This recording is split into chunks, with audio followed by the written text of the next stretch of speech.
नमस्कार, जोहार। मैं मानसी गुप्ता और आप देख रहे हैं न्यूज झारखंड। समय हो चला है देश दुनिया की बड़ी खबरों को जानने का, उनसे अपडेट होने का। तो चलिए जानते हैं आज की बड़ी खबरों को। मोदी सरकार आज दे सकती है बड़ी राहत। 30,000 करोड़ की एलपीजी सब्सिडी का मिलेगा तोहफा। केंद्र की मोदी सरकार आज शुक्रवार को एलपीजी सब्सिडी को लेकर बड़ा फैसला ले सकती है। सूत्रों से मिली जानकारी के मुताबिक मोदी कैबिनेट एलपीजी के दामों को स्थिर बनाए रखने के लिए सरकारी तेल कंपनियों को करीब 30,000 करोड़ रुपए की सब्सिडी दे सकता है। आज शुक्रवार को केंद्रीय कैबिनेट की बैठक में इस पर चर्चा हुई। मोदी सरकार का सरकारी तेल कंपनियों को सब्सिडी देने का मुख्य उद्देश्य मार्केट के दाम से कम कीमत पर रसोई गैस बेचने वाली कंपनियों को होने वाले नुकसान की भरपाई करना है। बता दें, ये राहत सरकारी तेल कंपनियों Indian oil corporation, Bharat petroleum corporation और हिंदुस्तान पेट्रोलियम कॉर्पोरेशन को मिलेगा। अंतर्राष्ट्रीय बाजार में दामों के उतार चढ़ाव के बीच भी ये सभी कंपनियां कस्टमर्स के लिए दाम यथावत रखती हैं। इससे जनता को काफी राहत मिलती है। रक्षाबंधन पर 297 साल बाद खास सहयोग। इस बार भद्रा से मुक्त रहेगा पर्व। देश भर में सबसे पहले महाकाल को अर्पित होगी राखी। इस साल 9 अगस्त को देश भर में रक्षाबंधन खास संयोग के साथ मनेगा। भाई बहन के प्रेम के प्रतीक का ये पर्व इस बार श्रवण नक्षत्र, सौभाग्य योग, करण मकर राशि में चंद्रमा और पूर्णिमा तिथि में मनाया जाएगा।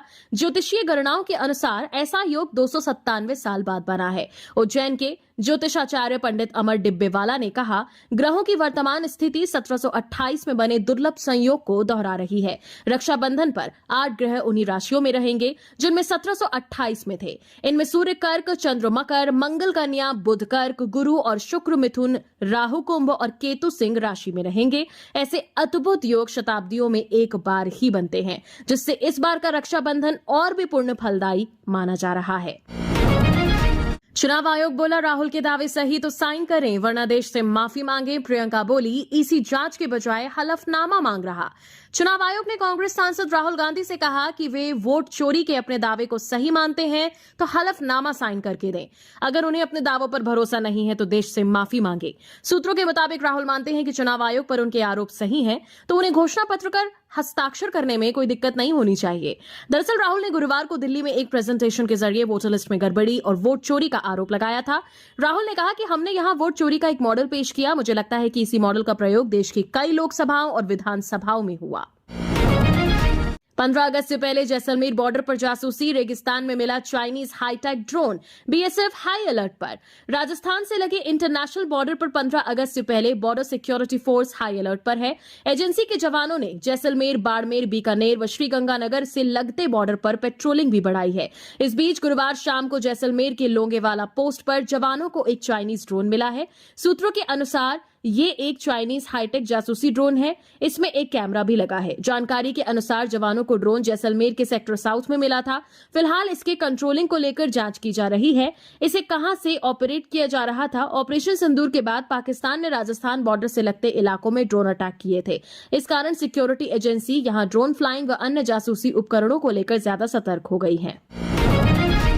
भारत पाक मैच पर कांग्रेस नेता रंधावा। अखिलेश यादव बोले, जब मैच होगा तो देशभक्ति कहां रहेगी। पंजाब झेल चुका है ड्रोन मिसाइल हमले। एशिया कप में 14 सितंबर को होने वाले भारत पाकिस्तान क्रिकेट मैच का विरोध करते हुए पंजाब से सांसद और राजस्थान कांग्रेस प्रभारी सुखजिंदर सिंह रंधावा ने कड़ा बयान दिया है। उन्होंने कहा कि पंजाब के लोगों ने भारत पाक युद्ध के दौरान ड्रोन और मिसाइल हमलों की भयावहता को सहा है। ऐसे में बीसीसीआई का पाकिस्तान के साथ खेलने को तैयार होना बेहद शर्मनाक है। रंधावा ने आरोप लगाया कि पाकिस्तान से मैच खेलकर हम अप्रत्यक्ष रूप से उन लोगों को फंड कर रहे हैं जो हमारे सैनिकों का खून बहा रहे हैं। उन्होंने कहा, कोई भी सच्चा देशभक्त ये मैच नहीं देखेगा। हमें अपने सशस्त्र बलों के साथ खड़ा रहना चाहिए और उनके बलिदान को कभी नहीं भूलना चाहिए। धराली त्रासदी में मदद पहुंचने में 4 दिन और लगेंगे। 80 एकड़ में फैले मलबे को हटाने के लिए 3 जेसीबी, 100 से 150 लोगों के दबे होने की आशंका। उत्तरकाशी के धराली गांव में हुए हादसे का आज चौथा दिन है। आज भी 100 से 150 लोग लापता हैं। वे मलबे में दबे हो सकते हैं। पूरी तरह से रेस्क्यू शुरू होने में 4 दिन और लग सकते हैं। धराली गांव के 80 एकड़ में 20 से 50 फीट तक मलबा फैला है। इसे हटाने के लिए सिर्फ 3 जेसीबी मशीनें हैं। मलबे के नीचे दबे लोगों की तलाश के लिए हाईटेक थर्मल सेंसिंग उपकरण और बड़ी मशीनें चाहिए। लेकिन ये सामान 60 किलोमीटर दूर भटवाड़ी में 2 दिन से अटका हुआ है। उत्तरकाशी से गंगोत्री तक एक ही सड़क है जो धराली से गुजरती है। हर्षिल से धराली की 3 किलोमीटर की सड़क 4 जगह पर 100 से 150 मीटर तक खत्म हो चुकी है। भटवाड़ी से हर्षिल तक 3 जगह लैंडस्लाइड और एक पुल टूटा है। ऐसे में धराली तक सड़क खुलने में 3 से 4 दिन और लग सकते हैं। जादू टोना के शक में युवक की बेरहमी से हत्या, शव को जंगल में ले जाकर दफनाया, 8 लोग हिरासत में। ओडिशा के गजपति जिले में जादू टोना के शक में एक युवक की कथित तौर पर ग्रामीणों के एक समूह ने बेरहमी से हत्या कर दी। शख्स को जान से मारने के बाद आरोपियों ने उसे जंगल में दफना दिया। मृतक के परिवार की शिकायत पर पुलिस ने शव को बरामद किया है। मामले में पुलिस ने 8 लोगों को हिरासत में लिया है। खबर के मुताबिक गजपति जिले के मोहना थाना क्षेत्र के जिरांग गांव का करुणाकर दलाई नामक युवक लगभग 8 महीने से कुसुमपुर गांव में रह रहा था। वहां वे स्थानीय रोगियों का कंदमूल और जड़ी बूटियों से इलाज करता था। कुछ दिन पहले गांव का एक 11 साल का बच्चा कुत्ते के काटने के बाद करुणाकर के पास इलाज के लिए गया था। हालांकि 2 दिन बाद बच्चे की मौत हो गई। इस पर ग्रामीणों को संदेह हुआ कि बच्चे की मौत जादू टोने के कारण हुई है। ग्रामीणों की शक की सुई करुणाकर पर जाकर अटक गई। उन्हें लगा कि उसने ही जादू टोना करके बच्चे की हत्या की है। यूपी के 24 जिलों में बाढ़, 1245 गांव पानी में। बारिश से झारखंड में 431, हिमाचल में 202 लोगों की मौत। बिहार में 230 स्कूल बंद। उत्तर प्रदेश के लखनऊ समेत 10 शहरों में शुक्रवार को तेज बारिश जारी है। लखनऊ में लगातार बारिश का आज 7वां दिन है। वाराणसी बिजनौर में 12वीं तक, लखनऊ जौनपुर में 8वीं तक स्कूल बंद है। राज्य के 24 जिलों के 1245 गांव बाढ़ की चपेट में हैं। अब तक 360 मकान ढह चुके हैं। हिमाचल प्रदेश में 450 से ज्यादा सड़कें बंद हैं। इनमें नेशनल हाईवे 305 और 5 शामिल हैं। राज्य में अब तक बारिश की जुड़ी घटनाओं में 202 लोगों की मौत हो चुकी है। झारखंड में ये आंकड़ा 431 है। बिहार के मुंगेर में गंगा का जलस्तर खतरे के निशान से ऊपर है। यहां चंडिका स्थान मंदिर में 6 फीट पानी भरने के बाद उसे बंद किया गया। बेगूसराय में बाढ़ के कारण 118 स्कूल अगले आदेश तक बंद हैं। खगड़िया में 32 और वैशाली में भी 80 स्कूल बंद हैं। यूपीआई सर्विस 45 मिनट तक डाउन रही। गूगल पे, फोन पे जैसे प्लेटफॉर्म से पेमेंट करने में दिक्कत, यूजर्स सोशल मीडिया पर शिकायत कर रहे। देश भर में गुरुवार 7 अगस्त को रात 8:30 बजे यूनिफाइड पेमेंट्स इंटरफेस यानी यूपीआई सर्विस टेक्निकल इश्यू के चलते डाउन हो गई। इस आउटेज की वजह से यूजर्स को गूगल पे, फोन पे और पेटीएम जैसे डिजिटल पेमेंट प्लेटफॉर्म से पेमेंट करने में दिक्कतों का सामना करना पड़ा। वेबसाइट और ऑनलाइन सर्विसेज का रियल टाइम स्टेटस बताने वाले प्लेटफॉर्म डाउन डिटेक्टर के अनुसार शाम के बाद 2147 शिकायतें दर्ज की गई। ये सभी शिकायतें पेमेंट फेलियर से जुड़ी रहीं। करीब 45 मिनट तक यूजर्स ने पेमेंट नहीं होने की शिकायतें की। समस्या फेस कर रहे करीब 62% लोगों को पेमेंट करने में दिक्कत आई। 30% लोगों को फंड ट्रांसफर करने में दिक्कतें हुई। सोशल मीडिया प्लेटफॉर्म पर भी कई यूजर्स यूपीआई सर्विस डाउन होने की शिकायत कर रहे हैं। सोना 1,01,406 प्रति 10 ग्राम के ऑल टाइम हाई पर पहुंचा। गोल्ड का दाम आज 703 रुपए बढ़ा। इस साल अब तक 25,244 रुपए महंगा हुआ। सोना आज यानी 8 अगस्त शुक्रवार को ऑल टाइम हाई पर पहुंच गया है। India Boolean and jewellers association के अनुसार 24 कैरेट सोना का दाम 703 रुपए बढ़कर 1,01,406 रुपए प्रति 10 ग्राम हो गया है। इससे पहले गुरुवार को सोना 1,0703 रुपए पर था। वहीं चांदी की कीमत 357 रुपए घटकर 1,14,893 रुपए प्रति किलो हो गई है। इससे पहले चांदी 1,15,250 रुपए पर थी। 23 जुलाई को चांदी ने 1,15,850 रुपए ऑल टाइम हाई बनाया था। शेरा के घर पहुंचे सलमान खान, पिता को दी श्रद्धांजलि। गाड़ी से उतरते ही बॉडीगार्ड को गले लगाया। मुंबई में गुरुवार को एक्टर सलमान खान अपने बॉडीगार्ड शेरा के घर पहुंचे। वो शेरा के पिता के निधन पर श्रद्धांजलि देने आए थे। सलमान गुरुवार शाम को शेरा के घर पहुंचे। वो कार से उतरते ही उन्होंने शेरा को गले लगाया। इसके बाद वो अंदर जाकर परिवार से मिले। कुछ देर बाद सलमान बाहर आए और अपनी कार में बैठकर चले गए। सलमान के साथ उनकी सिक्योरिटी टीम भी मौजूद थी। जब वो पहुंचे तो शेरा गेट पर उनका इंतजार कर रहे थे। सुंदर सिंह का 88 साल की उम्र में कैंसर से बुधवार को निधन हुआ। वहीं उनका अंतिम संस्कार गुरुवार को ओशिवारा शवदाह गृह में हुआ। गुरुवार को ही शेरा ने सोशल मीडिया पर पिता के निधन की जानकारी दी। उन्होंने लिखा, मेरे पिता श्री सुंदर सिंह जॉली आज स्वर्गवासी हो गए। ट्रंप का भारत से ट्रेड डील पर बातचीत से इनकार। बोले, पहले टैरिफ मसला सुलझे तब होगी बात। भारत पर कुल 50% टैरिफ। अमेरिकी राष्ट्रपति डोनाल्ड ट्रंप ने भारत से ट्रेड डील पर बातचीत करने से इनकार कर दिया है। ट्रंप ने कहा कि जब तक टैरिफ विवाद का हल नहीं निकल जाता, बातचीत शुरू नहीं होगी। इससे पहले मीडिया रिपोर्ट्स में कहा गया था कि भारत से ट्रेड डील पर बातचीत के लिए अमेरिकी अधिकारियों का एक दल इसी महीने भारत आने वाला है। ट्रंप भारत पर अब तक 50% टैरिफ लगाने का ऐलान कर चुके हैं। उन्होंने 30 जुलाई को 25% टैरिफ लगाया था, जो 7 अगस्त से लागू हो गया है। वहीं 6 अगस्त को एक एग्जीक्यूटिव ऑर्डर पर साइन कर भारत पर 25% टैरिफ और बढ़ा दिया है, जो 27 अगस्त से लागू होगा। ट्रंप के आदेश में कहा गया है कि रूसी तेल की खरीद की वजह से भारत पर यह एक्शन लिया गया है। रूस इस पैसे का इस्तेमाल यूक्रेन के खिलाफ जंग में कर रहा है। सीजेआई गवाई बोले, सरकारी आवास समय पर खाली कर दूंगा। 7 दिन पहले पूर्व सीजेआई चंद्रचूड़ ने रिटायरमेंट के 265 दिन बाद बंगला खाली किया था। Chief justice of India CJI B R. Gavai ने गुरुवार को कहा, नवंबर में रिटायरमेंट से पहले उपयुक्त सूटेबल घर मिलना मुश्किल है, लेकिन मैं नियमों के तहत तय समय सीमा में अपना सरकारी आवास खाली कर दूंगा। सीजेआई गवई ने यह बात जस्टिस सुधांशु धूलिया के विदाई कार्यक्रम में कही। सीजेआई गवई ने कहा, मैं जस्टिस धूलिया को सुप्रीम कोर्ट में आने के बाद से जानता हूं। वे बहुत ही गर्मजोश और न्यायपालिका को समर्पित व्यक्ति हैं। उनका योगदान हमेशा याद रखा जाएगा। धूलिया उन जजों में से एक होंगे जो रिटायरमेंट के बाद अपना सरकारी आवास तुरंत खाली कर देंगे।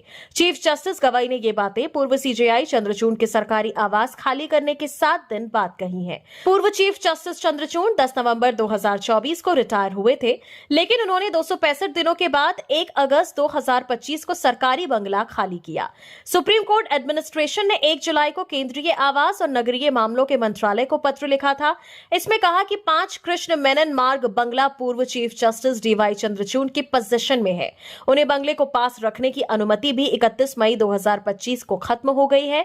इसे बिना देर किए खाली कराएं। बाराबंकी में चलती बस पर पेड़ गिरा, 5 की मौत। अंदर फंसी महिला बोली, हम मर रहे, आप वीडियो बना रहे। यूपी के बाराबंकी में रोडवेज बस पर पेड़ गिर गया। हादसे में 4 महिलाओं समेत 5 लोगों की मौत हो गई और एक की हालत गंभीर है। हादसे से जुड़ा एक वीडियो सामने आया है, जिसमें बस में फंसी एक महिला वीडियो बना रहे युवक पर भड़कती नजर आ रही है। महिला ने कहा, हम मर रहे हैं और आप वीडियो बना रहे हैं। अगर आकर पेड़ की डाल हटवाने में मदद करते तो हम लोग बाहर निकल आते। 60 लोगों से भरी बस बाराबंकी से हैदरगढ़ जा रही थी। शुक्रवार सुबह 11 बजे हरक चौराहे के पास बस के सामने एक जानवर आ गया। उसे बचाने के चक्कर में चालक ने बस सड़क को किनारे उतार दी।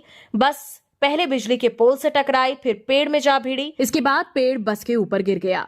हादसे के बाद चीख पुकार सुनकर राहगीर और आसपास के लोग जुट गए। सूचना मिलते ही पुलिस पहुंच गई। जेसीबी बुलाकर पेड़ हटवाया। करीब 1 घंटे तक रेस्क्यू ऑपरेशन चला। बस में सवार यात्रियों को पुलिस ने दूसरी बस से भेजा।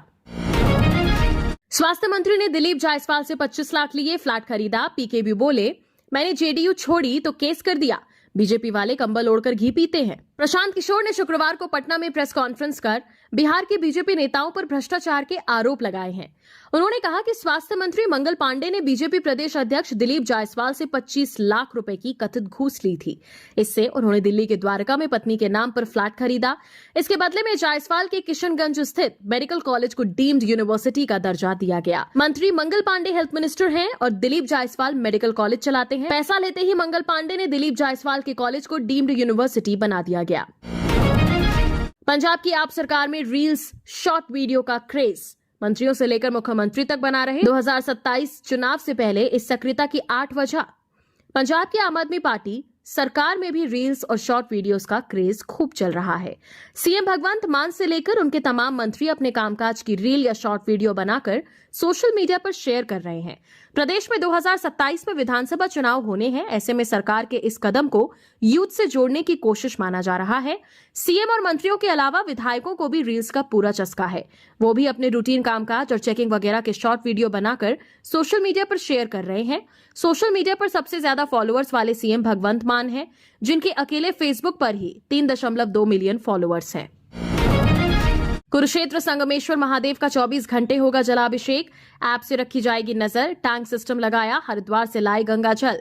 कुरुक्षेत्र के 1000 साल से ज्यादा पुराने संगमेश्वर महादेव मंदिर अरुणाई में आज से 24 घंटे गंगा जल से शिवलिंग का अभिषेक होता रहेगा। मंदिर में आने वाले श्रद्धालु भी भगवान को गंगा जल अर्पित कर सकेंगे। इसके लिए मंदिर में मॉडर्न टैंक सिस्टम लगाया गया है। इस सिस्टम में 1,500 लीटर के 2 टैंक मंदिर के द्वार पर फिट कराए गए हैं। गंगा जल के टैंक में गेट सिस्टम लगा है। इस सिस्टम पर मोबाइल ऐप के जरिए नजर रखी जाएगी। इस ऐप से टैंक और उसमें मौजूद गंगा जल की सारी जानकारी मैसेज के जरिए ऑटोमेटिक मिलती रहेगी। ऐप से जल की शुद्धता के बारे में भी पता किया जा सकेगा। ऐप टैंक में 100 लीटर जल रहने पर अलर्ट देगी। इसके अलावा 1000 लीटर की कैपेसिटी वाला टैंक अलग रखा गया है। इस टैंक के जरिए ही शिवलिंग पर गंगा जल की धार हमेशा बनी रहेगी। इन टैंकों में जल की कैपेसिटी को नापने के लिए भी सिस्टम लगा है। जैसे ही टैंक में जल कम होगा, सिस्टम तुरंत अलर्ट भेज देगा।